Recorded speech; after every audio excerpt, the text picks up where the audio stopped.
Why did it take 8 hours to call law enforcement when the murders occurred?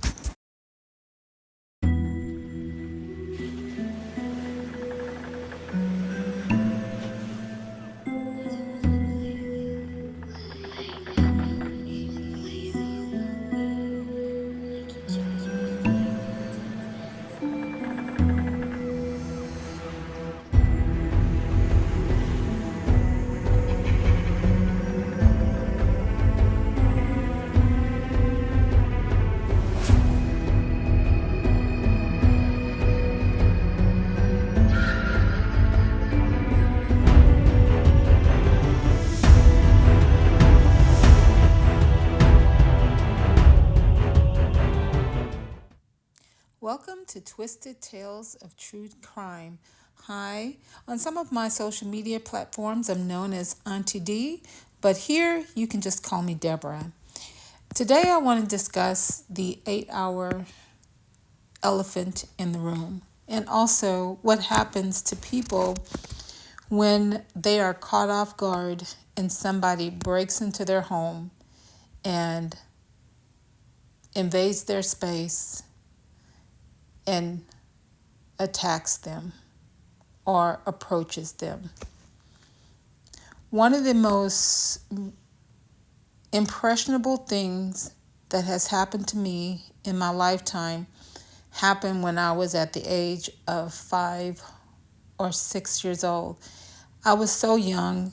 The reason why I say 5 or 6 is because I can't remember exactly the exact age, but I know that I had to have been like in the kindergarten at that time. And I was one of those December babies where you're in school, you start school at 5 and then you turn 6 in the middle of the school year or something like that.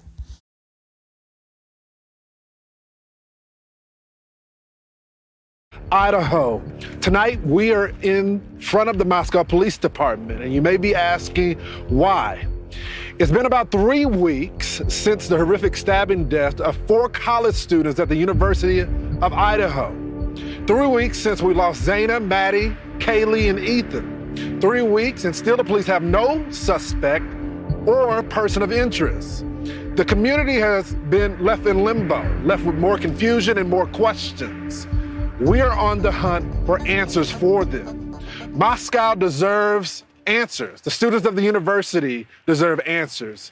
These 4 young innocent victims deserve answers, and so do their families. So let's start there. Joining me now on set, the parents of Kaylee Gonzalez, Christy and Steve Gonzalez. Thank y'all so much for being with me.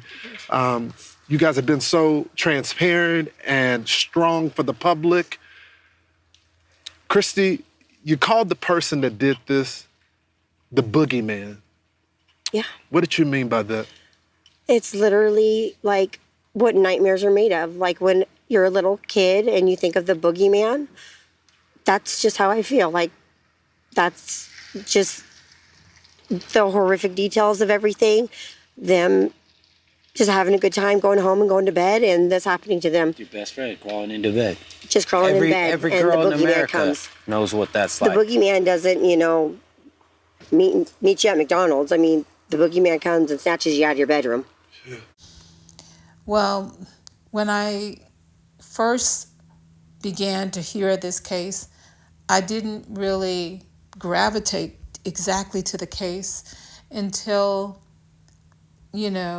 Kaylee's mom says the boogeyman and how the boogeyman comes in at night to attack you. And that resonated with me. The boogeyman does come in your home at night. And when you're a little kid or when you think about people just attacking you. Now, the thing with this that makes me so curious is that there was an 8-hour delay in when Dylan and Bethany engaged the police department with their findings. The findings of their roommates slaughtered basically, because that's what they were. They were slaughtered. Now, when I think back to the time when my house was invaded, there was no forced entry, just like the situation with the Idaho 4. There was no forced entry. The reason why at my home there was no forced entry was pretty much the same situation with the Idaho 4. I lived in a neighborhood at the time, although it was, now it's really built out because everybody is, these neighborhoods, a lot of the older neighborhoods from where I came from, they're going through gentrification where there's been a lot of build outs, so it's changed a little bit.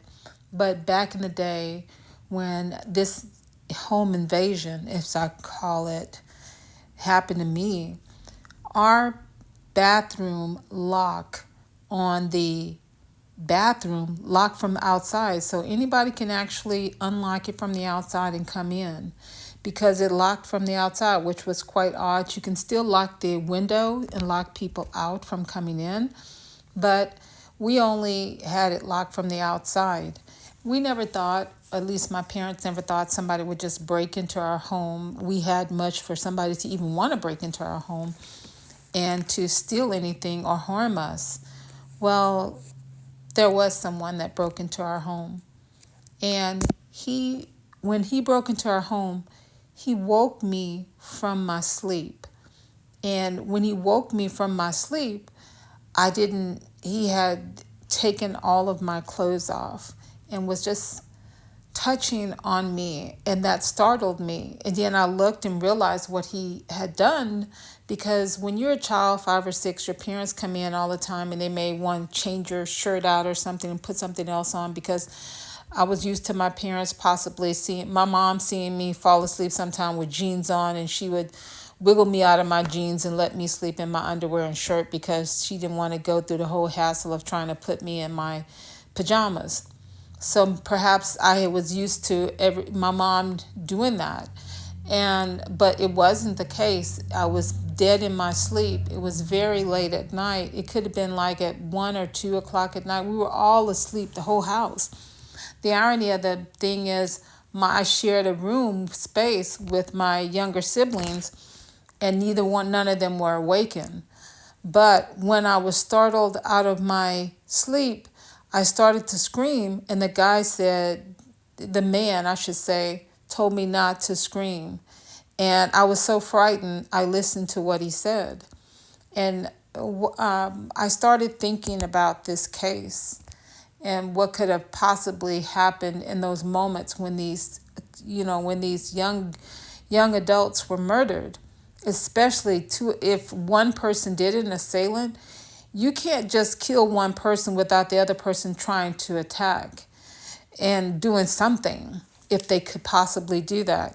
And I thought about when, Christy said that they found Kaylee against the wall, slumped over basically in the corner, slumped over in the bed, I guess near the headboard. She was trapped. But if somebody's wielding around this huge knife, and you don't have anything but your clothing, your bedtime clothing on, and maybe you had your phone in your bed, and this person's wielding a knife, and you're just trying to get away from that individual, and they tell you to be quiet, stop screaming, or else they'll kill you. They've already murdered your best friend, but you're afraid for yourself, and then they come towards you, and that's when you probably try to start screaming at that point. And by that time, they have overpowered you. And when somebody's wielding a knife of some sort, first instinct is trying to block them from you, not to hit or move towards the knife or so, or to maybe to reach to take it from them or whatnot. But at the same time, you're going to be so busy trying to shield the blows. And when one blow hit you, it takes you. And it takes a lot of your energy, your strength, and you don't know which blow came first with that knife. And so that's probably what could have possibly happened in that scenario. Because getting back to the 8 hours, after that assailant came into my home, I was shocked. I would consider myself in the frozen shock phase, like they claimed Dylan was in the PCA. Remember, we haven't heard it from her. We just read that that's what happened. That part, I believe, if you ran across an assailant initially. I remember staying up the rest of the night looking out into the hallway with the light on in the hallway, waiting for morning. But I do remember first thing in the morning, my mother went to the bathroom, and little kids, they come in the bathroom with their parents sometimes, and I was one of those people who did that. And I started explaining to my mom that there was someone that came into the house the night before. And she said they did. Instead of not believing me, I told her, I said, yes, the person took off my clothes and they told me not to say anything. And I explained to her that he scared me. And she says, well, how did he get in? Do you see? I was like, yeah, he came in through the bathroom window. And instead of not believing me, my mother believed me. She told my dad, and my dad he secured the bathroom window, and then they questioned me about everything that happened and stuff, just like I'm sure when the Dylan did talk to the police, they were trying to question her to figure out what exactly happened. Now, the thing that I find most unbelievable is I was about 5 or 6 years old, and you're talking about someone who is 20 years old and who is a young adult, for all practical purposes. And the thing that bothered me about the 8 hours was that I think that if that would have happened, that first thing in the morning, even if she was just frightened because it was dark outside, just like me. So I'm not going to sit up here and say, well, shouldn't she have called that night?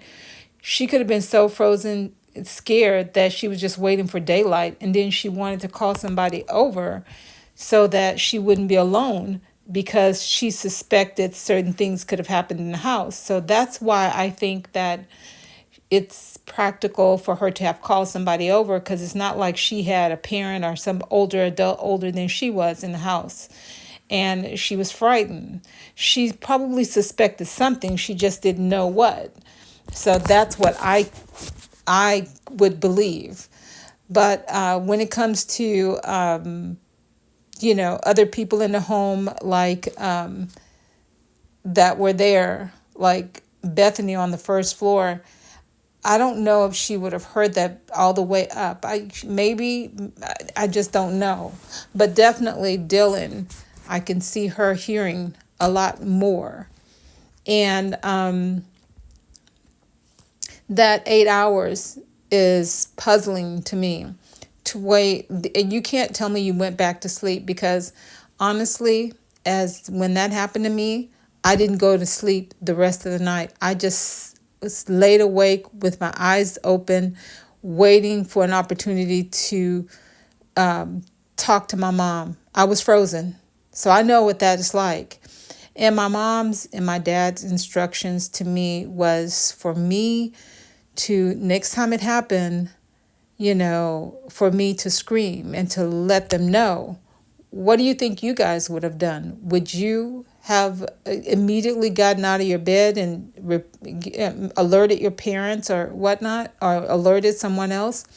Now, I can say I have the answer to that for me, because this person was, to me, a sexual deviant, and who became fixated on me, because he came into our home 2 or 3 other times and did the same thing. The next time he came in, my mom had already told me that I have to scream and to let them know immediately and to come to their room. So I was given instructions. Again, I'm a 5 or 6 year old. I take things very, very literal. So the assailant came in, and I saw him. This time he came in through my window, because I used to have a fan in my window in that greenhouse I shared with you.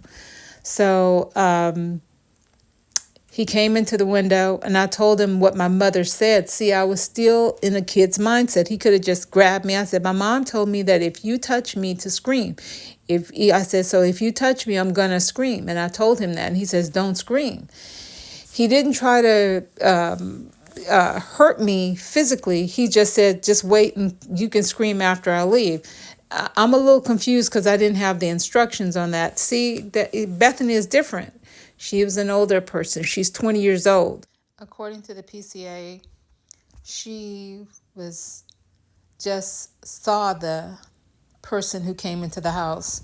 She didn't really interact with them at all. So that may be perhaps one rationale story behind why he didn't try to kill her, because he didn't see her. That definitely could be a possibility, but the 8 hours just don't make sense to me, because I got up in the morning and immediately told my mother.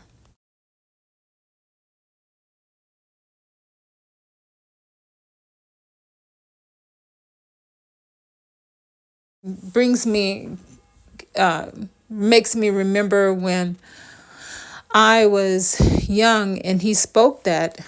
Time he left, I screamed. I ran to my mom's room and my dad and told them about it. After I told them about it, they said that, they called the police, or that my dad searched the premises to see. And by that time, he was long gone. You would think that would be it. So when the police said that, the assailant probably came by and stalked them, if this person was a person who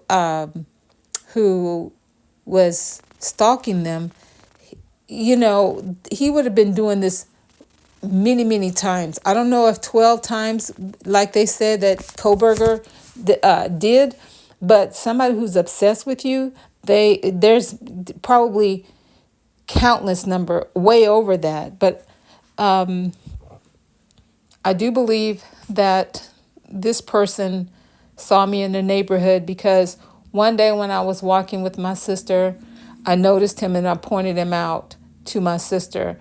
And but that's when I can remember, and I wanted to go run back and tell my parents. And after that incident, he never came back into our house again. But after he recognized that I was able to recognize him in the broad daylight. And it turned out he was a guy who me and my sister used to go walking all the time by this cafe. And when I recognized him, he looked at me and I pointed him out and he took off. And I never saw him again. And I ran back and I told my parents. And they were trying to investigate that, but nothing ever became of it. That was the last time he ever broke into my house and did all that other stuff, because my mom and my dad put down the necessary securities to ensure my safety. But so I'm saying all of this to say that if it was a sexual stalker, somebody of that nature, the interaction would have had some type of sexual interaction that's involved. So I don't believe that the person who's the current suspect fits that bill. The public wants to say that he's an incel and all of that. There's no history there that shows that this man is an incel. He's gone on dates, whether they've been successful or not.'s gone on dates. This particular person, he was able to successfully get a couple of women's numbers at a party, when he got to Idaho.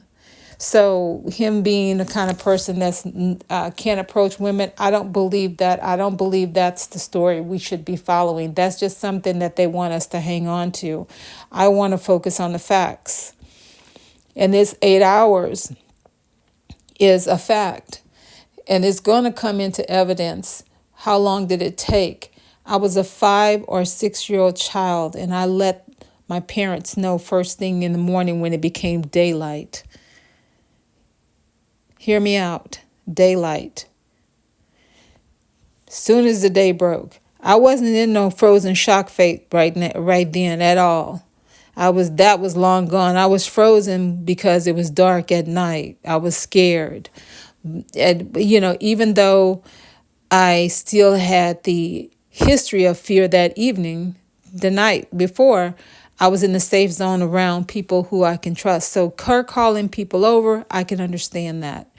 And there's rumors out there that many people knew that before the police were even called out.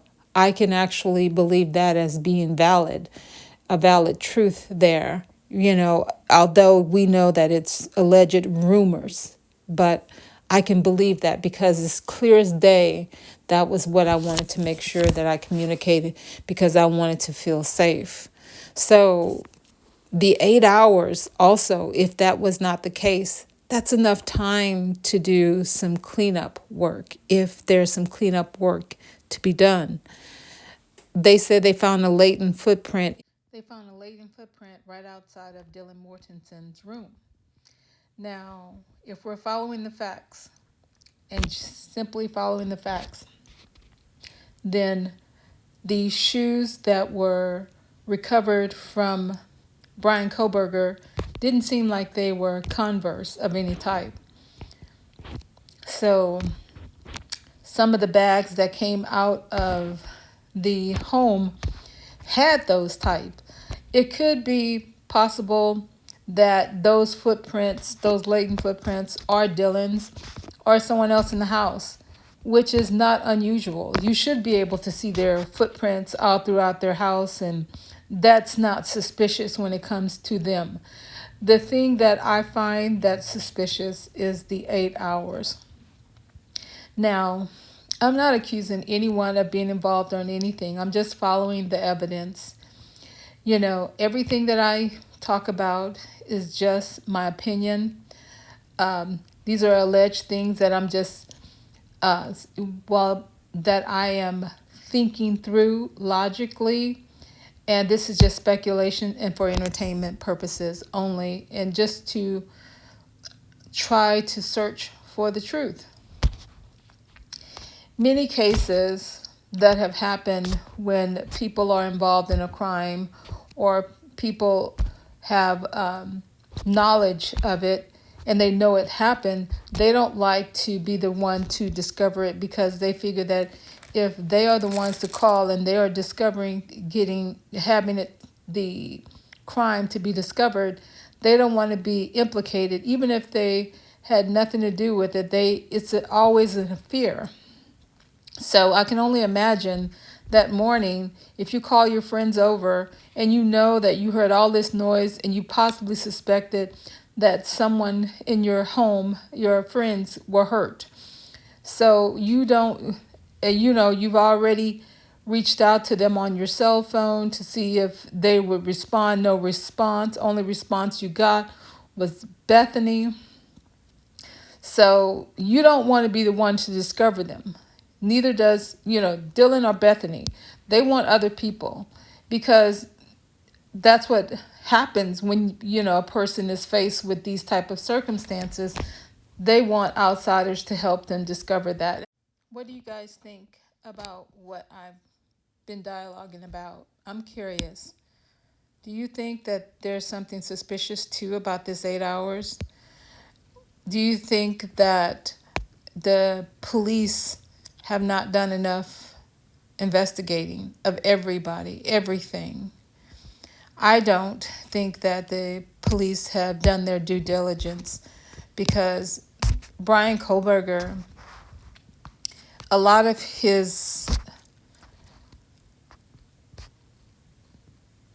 the evidence in this case is not matching what seems to have happened on the scene and his history.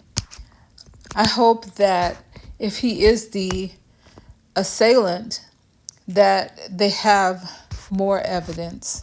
If they don't have evidence and there's someone out there that has done this crime outside of him, I want them to be caught too. Thank you again for joining me. please hit that subscribe button, hit that notification bell so you're notified when I upload a video. And I appreciate you for supporting me. Like I said, I'm new to blogging and I just want to be able to share my thoughts. I'm very passionate about our justice system and I want to help support the families in making sure that they keep alive their story so that they can have justice. May Maddie, Kaylee, Ethan, and Xana, may they all rest in peace and love.